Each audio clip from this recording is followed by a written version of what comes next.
مسلمان میں عقیدہ توحید پختہ کرتی ہے، اور دعا اس دولت کا نام ہے جو صرف مومن کے پاس ہے، کافر کے پاس نہیں۔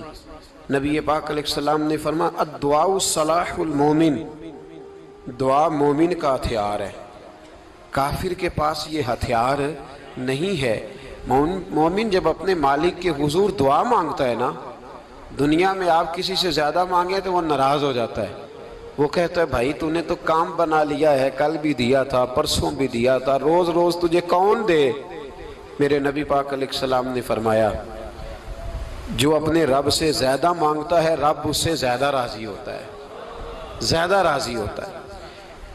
اب دعا مخصوص اوقات نہیں دعا کے، فرمایا اذا دعان، جب بھی دعا مانگو گے تمہارا رب تمہاری دعا کو، جب بھی دعا تو دعا کرتے رہنا چاہیے، ہر وقت دعا میں بندہ شامل رہے، اللہ کے ذکر میں شامل۔ یہ جو قرآن مجید نے کہا نا یا ایھا الذین آمنوا اذکروا اللہ ذکرا کثیرا، اے ایمان والو اپنے رب کا ذکر کثرت سے کرو، وسبحوہ بکرۃ واصیلا، اور صبح و شام اسی کی پاکی بیان کرو۔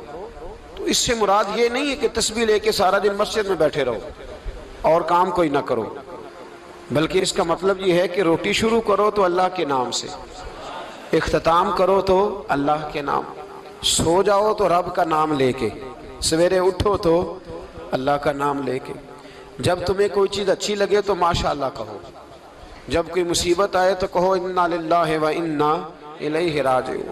تو سارا دن اللہ کا ذکر جاری رہے گا۔ نبی پاک صلی اللہ علیہ وسلم نے مسلمان کو ایک دوسرے سے ملنے کا طریقہ بتایا۔ مصیبت آئے تو کیا کہنا ہے؟ صرف فوت کی پہ نہیں کہنا، اس کی وضاحت کر دو۔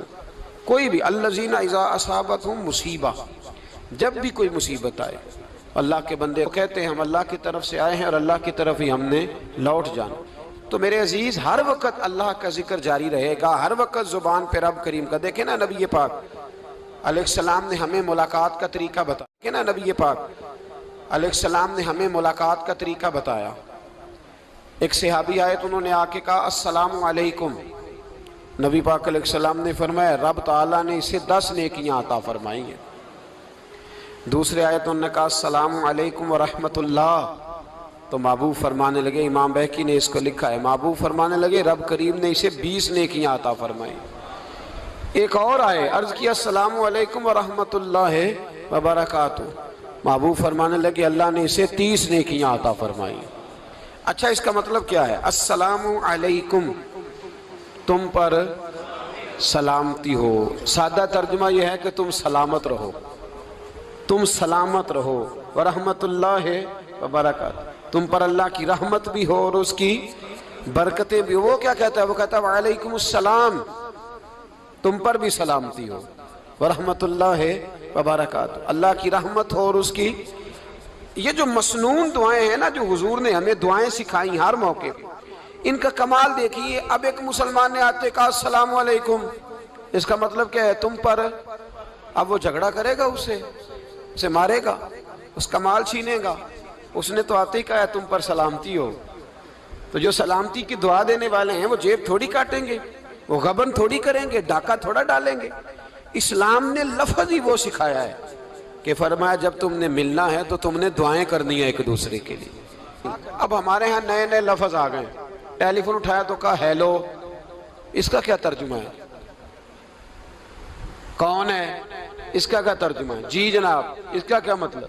ہم نے دیکھا بڑے بڑے سمجھدار لوگ السلام علیکم کی بجائے کہتے ہیں کیا حال ہے؟ بھئی کیا عجیب بات ہے، بھئی کیا حال ہے کا کیا مطلب ہوا؟ وہ بعد میں کرنے کی بات ہے۔ اور کچھ تھوڑا سا جو ادیب ہیں، جو بیچارے حروف کے پیچ و تاب میں رہتے ہیں، وہ کہتے ہیں آداب عرض ہے۔ وہ کیا ہوتا ہے جی؟ اسلام نے دعا سکھائی ہے السلام علیکم، یہ کتنی خوبصورت دعا ہے، کتنی خوبصورت دعا ہے۔ جب آپ گھر کے اندر داخل ہوئے تو آپ نے دعا دی السلام علیکم، یہ دعا دی آپ۔ ایک صحابی حاضر خدمت ہوئے، عرض کی یا رسول اللہ صلی اللہ علیہ وسلم میرے گھر میں غربت رہتی ہے، کیا کروں؟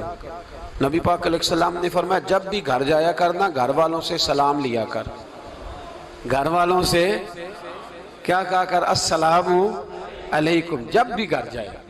یعنی گھر آیا، اب گھر والوں نے بتایا کہ ماچس کی ڈبیا تو لے آؤ، اب یہ دکان کونے پہ تھی گھر والے پہ، وہاں سے ماچس کی ڈبیا لے کے واپس گیا تو کہنے لگا السلام علیکم۔ پھر گھر والوں نے کہا ہو بتانا یاد ہی نہیں رہا، چینی بھی ختم ہو گئی ہے۔ تو یہ پھر گیا چینی لینے، لوٹ کے آیا تو کیا کہا؟ جب اللہ چاہتا ہے تو کہے، جب اللہ کے رسول چاہتے ہیں تو کہے۔ اس کا ترجمہ یہ ہے کہ تو کہہ، تو سلام لے۔ اللہ رسول چاہ رہے ہیں کہ تو سلام لے تاکہ تیرے گھر میں سلامتیاں ڈال دی جائیں۔ تو فرمایا سلام لینی ہے تو نے، اور ساتھ تو نے اس طرح کرنا ہے کہ 3 دفعہ سورۃ اخلاص کو پڑھنا ہے۔ امام قرطبی نے اس کو لکھا ہے۔ اس نے کہا حضور غربت بڑی ہے، غربت بڑی ہے تو کہ وظیفہ بتائیں۔ فرمایا جب بھی گھر جاؤ سلام لو اور 3 دفعہ سورۃ اخلاص پڑھو۔ وہ صحابی کہتے ہیں میں پکا ہو گیا۔ اب وہ کچھ دنوں کے بعد، کچھ عرصے کے بعد، کچھ مہینوں کے بعد واپس آئے تو صحابہ کرام علیہم رضوان فرماتے ہیں ہماری خواہش تھی کہ یہ کچھ بیان کرے، اب بتائے جو وظیفہ لے کے گیا تھا اس کا ریزلٹ کیا نکلا۔ کہتے اس نے بڑی حیرت انگیز بات کی، حیرت انگیز عجیب انداز میں۔ کچھ لوگوں کا دل ہوتا ہے نا کہ مجھے ملے میرے پڑوسی کو نہ ملے، اور کچھ کا دل ہوتا ہے یار مجھے بھی ملا ہے اور الحمدللہ میرے پڑوسی کو ملا ہے۔ تو صحابی جب حاضر ہوئے تو صحابہ کہتے ہیں ہمیں تجسس تھا کہ یہ کچھ بتائیں، تو حضور نے فرمایا کیا حال ہے تیرا؟ کہا یا رسول اللہ کمال ہی ہو گئی ہے حضور، میں جب بھی گھر جاتا ہوں سلام لیتا ہوں اور 3 دفعہ سورۃ اخلاص پڑھتا ہوں، میں تو امیر ہو ہی گیا ہوں، میرے تو ہمسائے بھی امیر ہو گئے۔ کتنا پیارا ہے یہ جملہ، کتنا حسن ہے، اتنا اچھا لفظ کسی اور کے پاس ہے ہی نہیں جو الفاظ ہمیں ہمارے رسول نے عطا فرمایا۔ اس کو اپنائیے، اس کو اپنائیے۔